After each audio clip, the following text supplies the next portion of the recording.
गोरखपुर नाम का एक गांव हुआ करता था। उस गांव में ज्यादा लोग नहीं रहते थे। उस गांव में एक गर्भवती विधवा औरत रहती थी। उस औरत का नाम कमला था। कमला अपने घर में अकेली रहती थी। उसके पति की सारी जायदाद उसके नाम हो गई थी। पर सभी गांव वाले उस औरत को मनहूस औरत समझा करते थे और सभी उससे नफरत किया करते थे। एक बार कमला राशन की दुकान पर खाने का सामान खरीदने जाती है। भैया जी जरा 1 किलो दाल चावल देना। अरे हाय हाय हाय हाय हाय हाय हाय। अरे मनहूस औरत मेरी दुकान में शुभकामन करवाने आ गई क्या? हैं? चल जा यहां से। मैं कुछ नहीं देने वाला तुझे। भाग भाग यहां से। चल निकल। भैया जी ऐसा मत कहिए। मैं गर्भवती हूँ। मुझे खाने की बहुत जरूरत है। मुझे खाना दे दीजिए। दुकानदार कमला को वहां से धक्के मारकर भगा देता है। तभी कमला रोते रोते उस गांव के किन्नरों के इलाके में आ जाती है। गांव वाले किन्नरों को उसी इलाके में रखा करते थे, क्योंकि वो लोग किन्नरों को पसंद नहीं करते थे और उनके इलाके में रहने से मना करते थे। तो किन्नरों ने उसी गांव में अपना एक इलाका बना लिया था। जब किन्नर लोग देखते हैं कि एक गर्भवती महिला रोते रोते उनके इलाके में आ गई है, तो सारे किन्नर कमला के पास जाकर उसका हाल पूछने लगते हैं। क्या हुआ बहन? तुम्हारी गर्भवती अवस्था में इतनी बुरी हालत कैसे?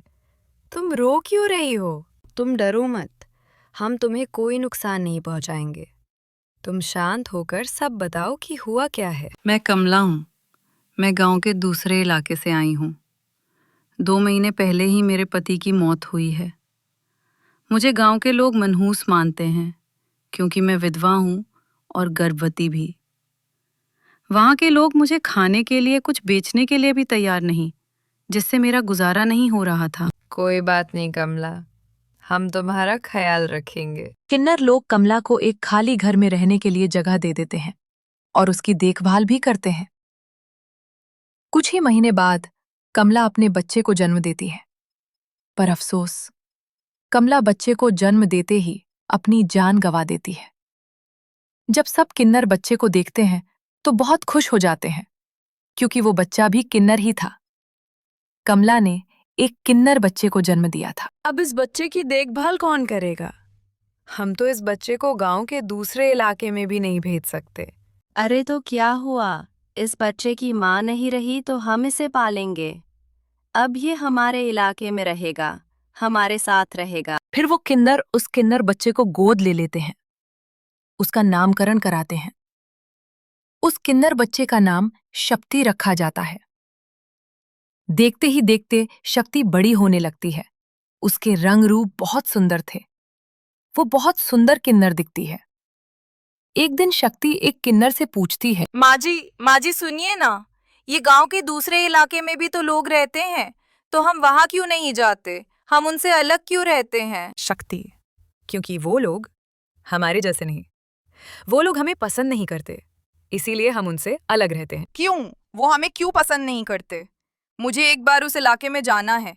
मैं एक बार वहां जाकर घूम कर आऊं। शक्ति, खबरदार, जो तू उस इलाके में कभी भी गई तो अपनी जान नहीं गंवाना चाहती तो उस इलाके में कभी कदम भी नहीं रखेगी, समझी? इतना कहकर वो किन्नर वहां से चली जाती है।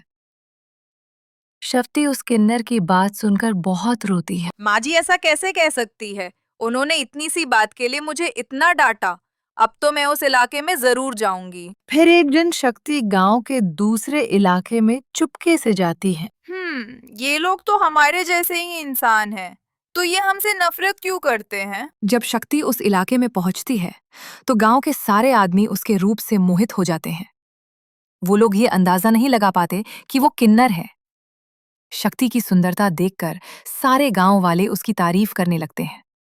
तभी गांव का चक्कर लगाने गांव के जमींदार का बेटा हर्ष वहां पहुंचता है।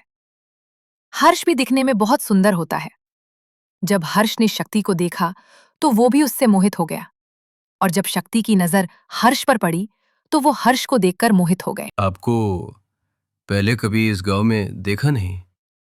इस गांव में आप नए हैं क्या? जी नहीं, वो मैं बस। तभी शक्ति बोलते बोलते रुक जाती है और मन में सोचने लगती है, अगर मैंने इनको बता दिया कि मैं दूसरे इलाके से आई हूं तो वो समझ जाएंगे कि मैं किन्नर हूं। इसलिए मुझे इनसे झूठ ही बोलना पड़ेगा।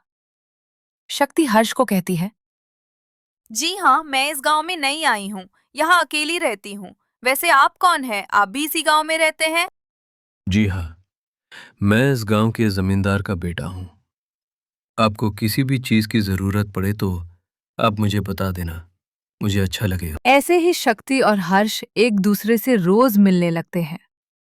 वो दोनों अपने प्यार का इजहार करने एक दूसरे से मिलने जाते हैं। तभी शक्ति का पीछा करते करते एक किन्नर वहां आ जाती है। शक्ति, मैं तुमसे बहुत प्यार करता हूँ। मैं तुमसे शादी करना चाहता हूँ। क्या क्या तुम मुझसे शादी करोगी? हाँ हर्ष, मैं तुमसे शादी करूंगी। पर मैं तुमको अपने बारे में एक सच्चाई बताना चाहती हूँ, जो मैंने तुमसे छुपा कर रखी है। तभी उनके बीच में ही वो किन्नर आ जाती है। शक्ति, तेरी हिम्मत कैसे हुई ऐसा करने की? वो किन्नर शक्ति को खींचकर गांव के जमींदार के पास ले जाती है। हर्ष भी वहां शक्ति को बचाने के लिए पहुंच जाता है। जमींदार शक्ति और हर्ष के प्यार के बारे में सुनकर गुस्से में आ जाता है और शक्ति को गांव के बाहर निकालने की सजा देता है।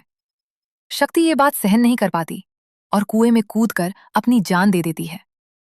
जमींदार हर्ष की शादी गांव की एक लड़की से करवा देता है, पर हर्ष इस शादी से खुश नहीं होता।